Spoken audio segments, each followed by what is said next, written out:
You? Are you home already? After coming home from our daughter Regina's wedding, expecting to see my husband Rodney, who had left earlier. Oh? Someone's here, Rodney. I instead heard an unfamiliar young woman's voice saying, "Who are you? Why are you intruding in someone else's home?" That's my line. Why is an old woman barging into someone else's home? This is called trespassing. The woman showed no signs of remorse, and instead accused me of being the intruder. Then, Rodney appeared from the bathroom, wrapped in a bathrobe. "So, you're back already?" Rodney glared at me as if I were an unwelcome sight. "What's going on? Why is there a woman I don't know in this house? I'm going to be Rodney's wife soon."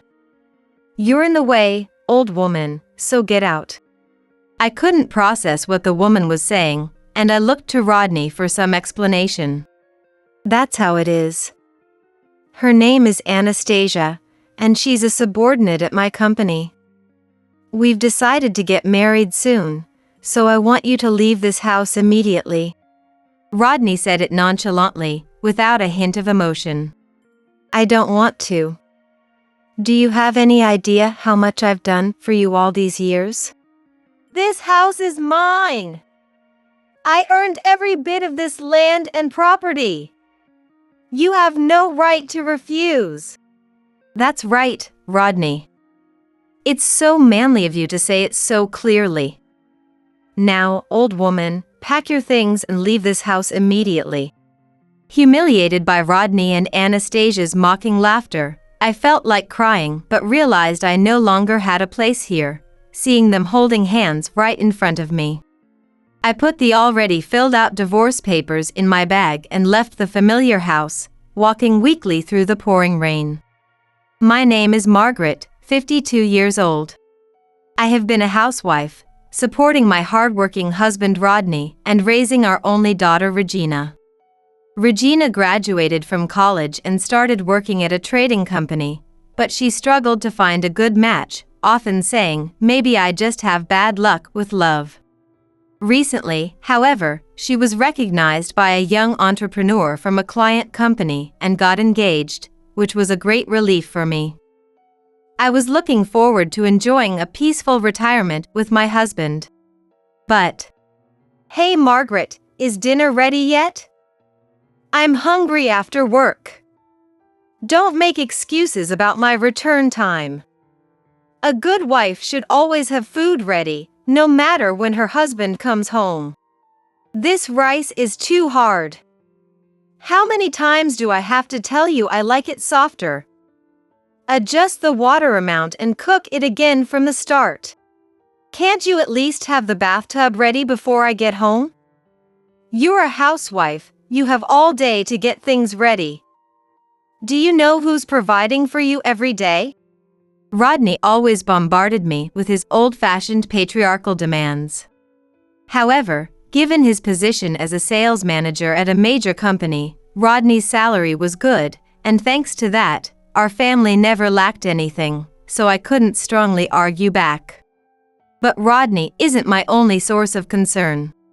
One day, I noticed a significant amount of money being withdrawn from our joint family account every month, and I suspiciously asked Rodney about it. "I'm sorry.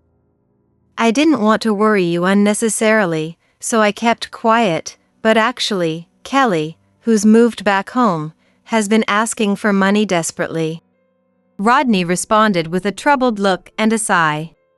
His sister Kelly had been married before, but due to difficulties with her in-laws, she divorced after just a few years and moved back home.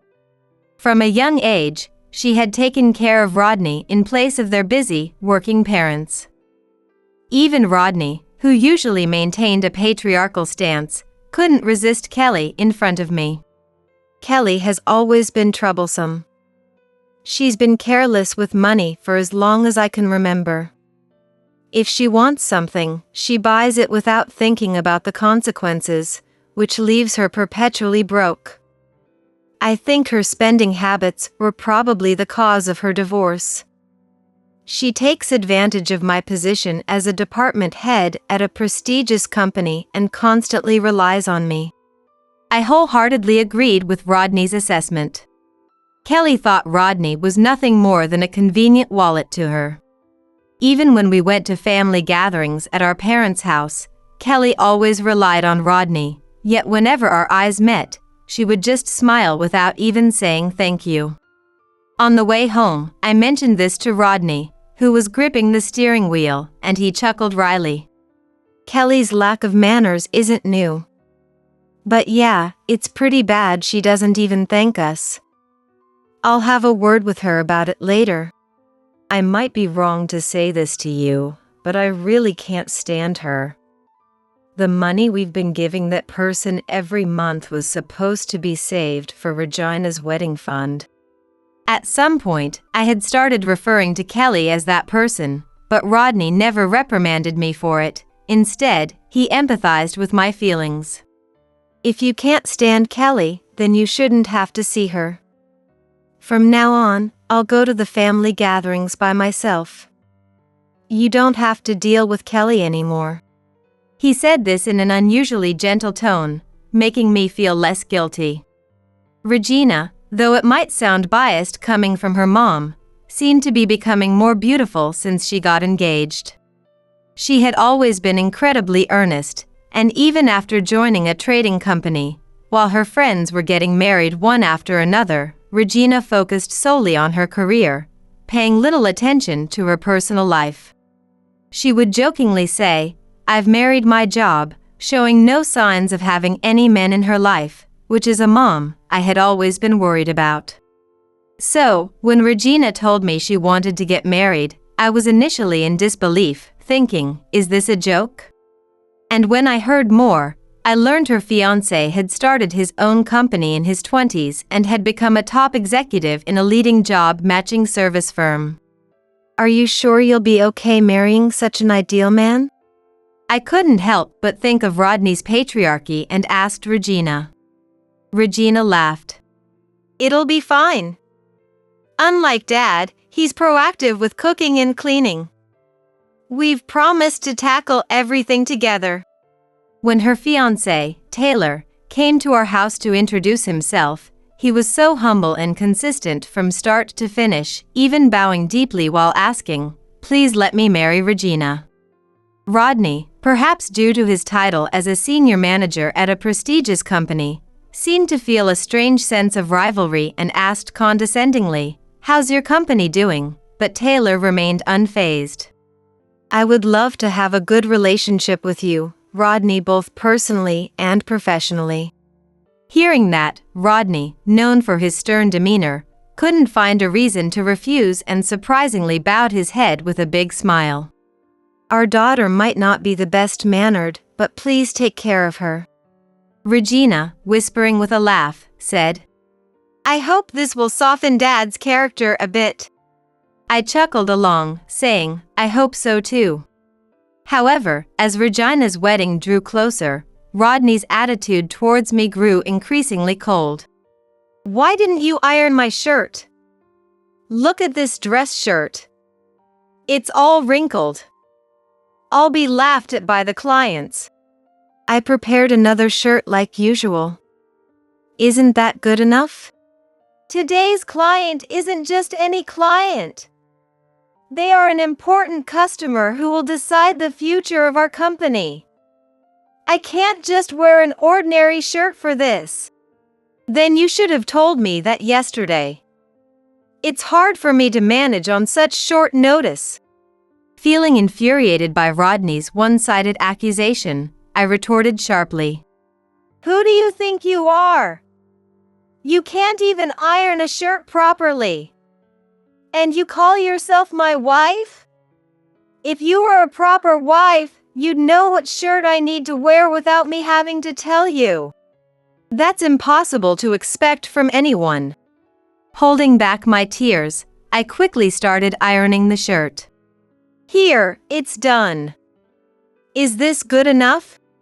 Even after I handed over the shirt, Rodney didn't express any gratitude. Hurry up! If I'm late because of you, how will you take responsibility? He scolded me further and stormed out, slamming the front door in anger. What is with that attitude? He can't even say thank you. He's no different from Kelly. I vented my frustration at the now empty front door. Rodney's harshness towards me didn't stop there. Why are you eating? You've been gaining weight lately. From now on, you should eat only one meal a day and spend the rest of your time cooking delicious meals for me. The master is home. Hurry and massage my shoulders. Do you need to be told every single time? You worthless thing. There are plenty of replacements for you out there. Do you want to leave?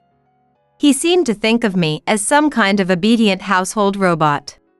He is a well-paid elite and looks down on me, a longtime housewife, thinking I can't do anything if I were to go back into society. Ironically, it was Rodney who told me to quit my job and devote myself to him when we got married. I found fulfillment in my work and enjoyed customer service, but I gave it up for Rodney's sake. Now, to be told condescendingly, "You're just a housewife who doesn't even work," infuriates me. If I could, then make your own meals. I would have told him right then and there. Rodney then threw the meal I painstakingly prepared onto the floor. Pick it up. What's with that look? If you have complaints, you can leave this house right now. No, nothing. I'm sorry. I'll clean it up immediately. I had no choice but to suppress my anger and apologize through tears. Amidst such daily life, our daughter Regina, who was about to get married the next day, visited us, wanting to spend time with the family. Excited, I prepared a special meal from the morning, and Regina happily said, "Mom, your cooking is the best." But Rodney just scoffed and remained sullen. What's wrong, Dad? You've been grumpy all day. Are you sad because I'm getting married soon? Regina teased him, but Rodney didn't respond to that. Hey Margaret, coffee! He ordered. Still the same patriarchy. Mom might just run away one day, you know. If she wants to leave, let her. She has no job. She'll come crawling back for money soon enough. Good grief. You haven't gotten any kinder. In fact, it seems like your condition is getting worse. Regina said with a look of exasperation, and I smiled wryly, trying to soothe her with, "It's always like this." The doorbell rang, and Regina said, "I'll get it," heading to the door. When she returned, she had a small, rectangular box in her hand. The sender's name is Anastasia. Do you know her, Dad? Rodney immediately stood up and said, "Give it to Dad," trying to snatch the package. But Regina quickly shielded it with her body. What's wrong, Dad? Why are you in such a hurry? This seems suspicious. Mom, open it. She handed me the box. When I tried to take off the wrapping, Rodney desperately tried to stop me, shouting, "Don't." But Regina's words, "If there's nothing to hide, then it's fine," left him speechless, and he finally gave up resisting. What a bizarre tie. What kind of occasion would this design be appropriate for? Inside the box was an extremely flashy tie, completely unlike something Rodney would wear. Oh, right. I plan to wear that to Regina's wedding tomorrow. I remember now. I asked a coworker to buy it for me. Rodney replied so quickly that it shocked me, and I immediately interjected with, "That doesn't make sense. Who would choose such a flashy tie for a wedding? Really, what kind of taste does this coworker have?" Regina, too, looked at Rodney suspiciously. What's the deal, Dad? Pressing him with, "You're right. It's ridiculous to send such a tie for a wedding. These young folks today have no common sense. I took out my mobile phone and started to call the contact listed as the sender. What are you doing? Stop that. Even if the choice was wrong, they still bought and sent it for you. As your wife, it's only right to thank them, isn't it? Stop it. Don't do something so embarrassing. No, I'll thank them myself since I asked them for it. Rodney forcibly grabbed the phone from my hand. Why are you so flustered? It seems like you're desperately trying to hide something. Are you doubting me? A husband who earns money while you do nothing as a housewife? If you doubt me that much, it must be because you have something to hide. Why would you think that? I just thought your behavior was unusual, and it made me wonder if something was up. You just want to shift your guilt onto me. So, you are hiding something from me, aren't you? If you hate me that much, you can leave right now. Rodney was quick to say, "Get out," at any sign of conflict. I can't help but wonder if it's actually Rodney who doesn't want to be with me. Whatever, but just make sure you two get along until my wedding tomorrow, okay? Regina said, looking back and forth between Rodney and me with a stern expression. The next day's wedding was grand, befitting a prominent businessman. The groom's guests included not just family and relatives, but also many influential figures from the business world, making our side of the family feel quite overwhelmed. The wedding reception was lively, and during the reading of the letter from the bride to her parents. I'll never forget how you stayed up all night to take care of me when I had a seizure as a child, Mom. Even though I was too young to remember it. Regina read, her voice trembling with tears, creating an atmosphere of mixed laughter and tears among the guests. After the wedding reception, as I was about to greet our relatives and associates, Rodney said, "Well then, I'll leave the rest to you." He patted my shoulder and started to leave the venue. Wait a minute. We need to greet the other guests. That's your job. I have something important to do. What's more important than our daughter's wedding? Shut up. It's none of your business. I'm leaving.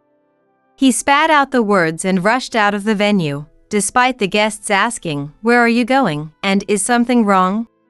Now that I think about it, Rodney had been restless throughout the reception, constantly glancing at his watch, even during the most emotional moments.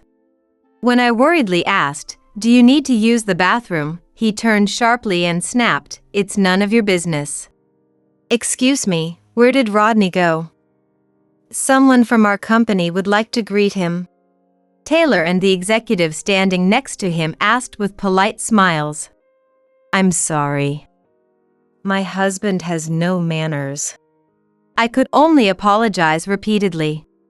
In the taxi after leaving the venue, I was thinking about Regina's happy face when the driver asked, "Was it a family wedding?" I didn't realize I was grinning from ear to ear until then. It was my daughter's wedding. It's hard to believe how my little girl has grown into such a beautiful bride. Time really flies. Seeing your happy smile makes me feel like I've shared in your joy. Congratulations. The elderly driver smiled at me through the rearview mirror. Looks like a storm is coming.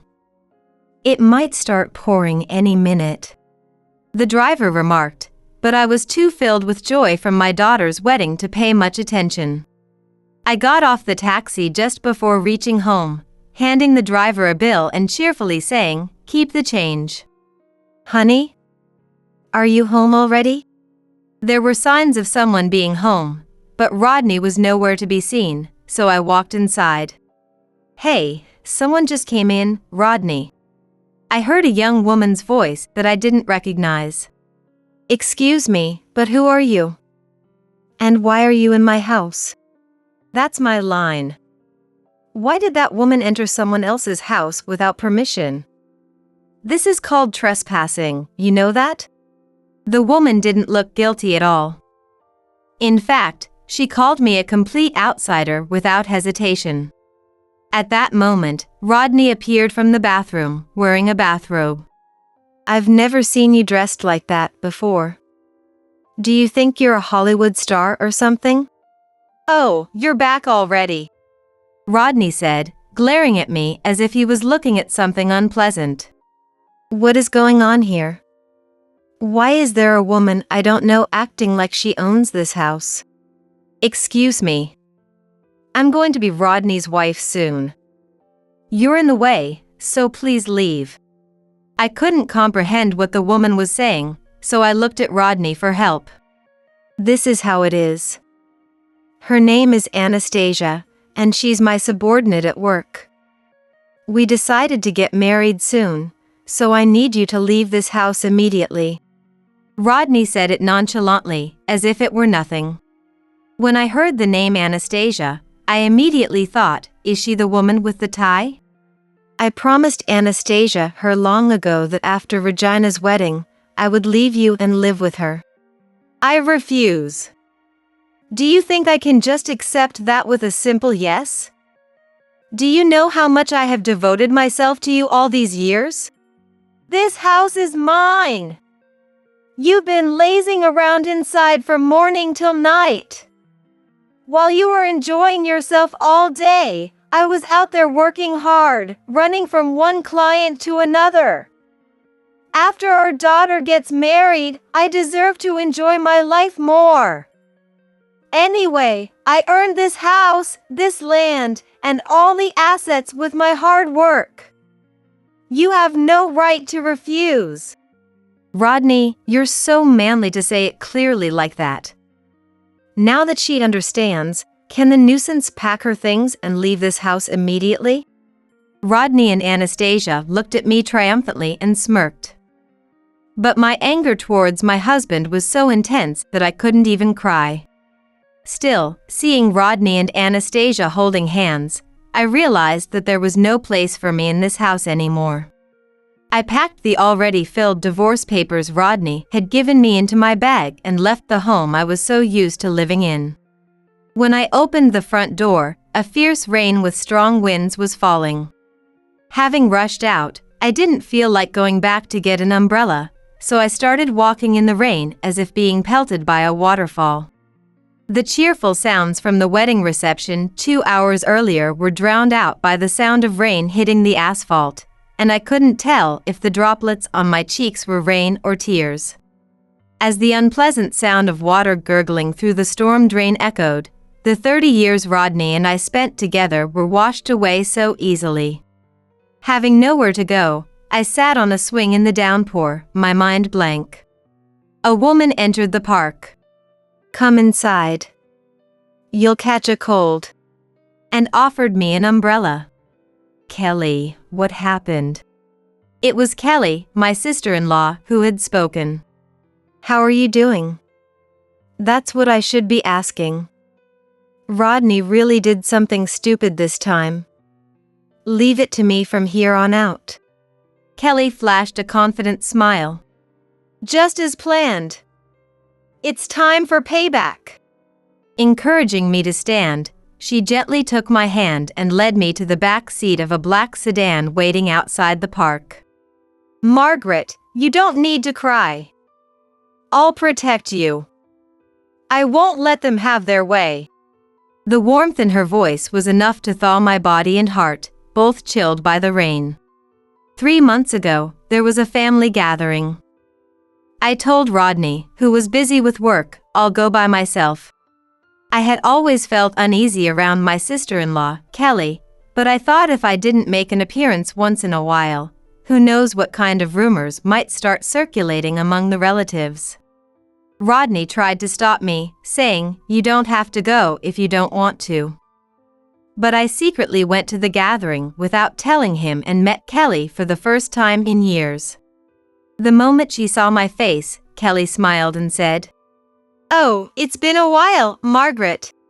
She welcomed me with the warmth of an old friend unexpectedly running into you. Her reaction took me by surprise, but since I had the chance, I decided to ask her how much money she had borrowed from Rodney and if there was any plan for repayment. What? I borrowed money from Rodney? Margaret, I have no idea what you're talking about. Kelly tilted her head as if hearing this for the first time and asked, "Why would you think that?" As we helped out with the gathering and later sipped coffee in the living room, my misunderstanding about Kelly quickly dissolved. It turned out Kelly was a shrewd businesswoman running several companies and wasn't in need of money. When I later asked my son-in-law, Taylor, about her, he said, "If you're talking about the CEO of King Holdings, I know her well. She's been very good to our company since its early days. I owe my current success to her." Kelly was highly respected in her industry. Knowing the truth about Kelly, a new suspicion arose in my mind. Why did Rodney lie about lending Kelly money? Kelly seemed genuinely shocked and said, "He said that? But he told me you disliked me and wanted to keep your distance." We laid bare the truths we each knew. I see. Rodney must have been afraid his lies would be exposed. What is he hiding from us? The real question was where the money Rodney secretly withdrew had gone. Has Rodney been acting differently lately? Like signs of another woman. If you suspect anything, consult me anytime. I can also talk to a lawyer I know. So, 3 months ago, Kelly and I secretly formed an alliance against Rodney. After being kicked out of my house, I stayed at Kelly's that night. The next day, we visited a law firm Kelly frequently used. The firm had several lawyers specializing in divorce and infidelity cases. Kelly proudly introduced me to a lawyer who was quite skilled. Apparently, Kelly had already talked to the lawyer 3 months ago, and the lawyer had hired an investigation firm to look into Rodney's activities. The investigation report has just come in. Over the past 3 months, Rodney has been secretly meeting with his subordinate, Anastasia, at hotels multiple times. There is no doubt about it. We have solid evidence. And that's not all. We traced the money flow and found that right after Rodney withdrew money from his account, he would always buy Anastasia luxury brand items or take her on trips. Listening to the lawyer's report, both Kelly and I felt so ashamed we wanted to cover our ears. Moreover, the money was taken from the family's important account, saved for Regina's wedding. Rodney had taken it without permission and blamed it on Kelly's debts. I don't even consider him my brother anymore. I'm going to destroy him. Kelly was even more furious than I was. Accompanied by the lawyer, we marched over to Rodney and Anastasia's house. The unexpected pairing of Kelly and me made Rodney try to run away. Rodney! Don't you dare run away! What on earth is an old man like you doing? He was yelled at so fiercely by his sister that he reluctantly came back to the living room, presenting the investigation report and the financial details as evidence. Thanks to my alliance with Kelly, all your misdeeds have been exposed. I confronted them. You're crazy to bring this up now. You knew I was seeing Anastasia. We weren't hiding our relationship. That's right. We publicly announced our relationship last night. We have nothing to be ashamed of. With Regina out of the way, we can finally be a happy couple. Listening to their shameless responses. Even though you knew he had a wife and children, continuing a secret relationship is clearly an act of infidelity. This will result in substantial compensation in the divorce trial. Are you prepared for that? The lawyer calmly pursued. Anastasia stood up and grabbed my handbag. This bag was probably bought by Rodney, wasn't it? You can't do anything without him, old woman. He dumped you. she screamed while scratching and stomping on the handbag before throwing it out the window. How could you? That bag was a precious gift from Regina. The bag wasn't bought with Rodney's salary, but was a heartfelt gift from our daughter Regina when she received her first paycheck. By adding vandalism, the compensation you owe in the divorce trial will only increase. It might not end with just a civil case. The lawyer sternly criticized Anastasia's actions. This has opened my eyes. I have nothing left for Rodney. I've taken care of him long enough. Anastasia, he's all yours now. Goodbye. Leaving those words, I stormed out of the home I had lived in for so many years. After that, Rodney and I officially divorced. That was the right thing to do. That old-fashioned patriarchy is bound to be ignored by everyone soon enough. I'm sure Mom feels much better and relieved now. When I told Regina about Rodney's affair and our divorce, she laughed and agreed with me. The next day, Regina promptly called Rodney and me to their new house. And in front of Rodney's eyes, Regina mercilessly reported the whole truth to her husband, Taylor. If that's the case, please cancel all business dealings with Rodney's company. Wait a minute, Taylor. I'm Regina's dad. Look, Regina, bow your head and persuade Taylor. Regina met my eyes and nodded slowly. Don't start acting like a dad now. Both Mom and I have decided to cut ties with you forever. She coldly cut off her own father with a calm voice. Having lost a major client due to his own infidelity, Rodney's position at work became precarious, and he began resorting to almost threatening sales tactics in desperation. As a result, complaints started pouring in from many clients. When Taylor came to visit, he prefaced with "This is just a rumor I heard," before telling me. After that, Rodney was hit with a hefty damages claim from his company and was dismissed for cause. But to me, he was already a stranger, so I just laughed it off, thinking I don't care. Even after divorcing Rodney, I maintained a good relationship with my sister-in-law, Kelly. At one of our subsidiaries, we just lost an office worker and are in a bind. Margaret, would you be willing to take the job? She extended a helping hand to me, knowing I was struggling. Occasionally, Rodney would come by my apartment. Listen to me. Anastasia called me useless garbage just because I'm not a high earner.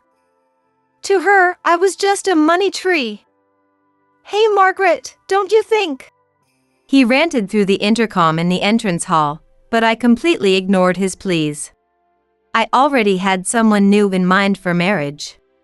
My new partner, a divorcee working in the same office, was very friendly and never bossed anyone around, unlike the patriarchal Rodney. As soon as I moved to a cheap apartment, Anastasia ran off with a younger guy. What am I supposed to do now? Please, just lend me a little money. Feeling increasingly annoyed by Rodney's desperate calls, I contacted the security office to have him removed. As I was taking in the laundry from the balcony, noticing the towering cumulus clouds, I saw Rodney walking away dejectedly. I hope he doesn't get caught in the rain, but I really don't care. Just then, Kelly called, and thoughts of Rodney were quickly pushed aside. Kelly, thank you for the delicious full-course meal the other day. What? This Sunday? No problem. Whether it's golf or shopping, I'm up for it. I answered in an extremely cheerful voice.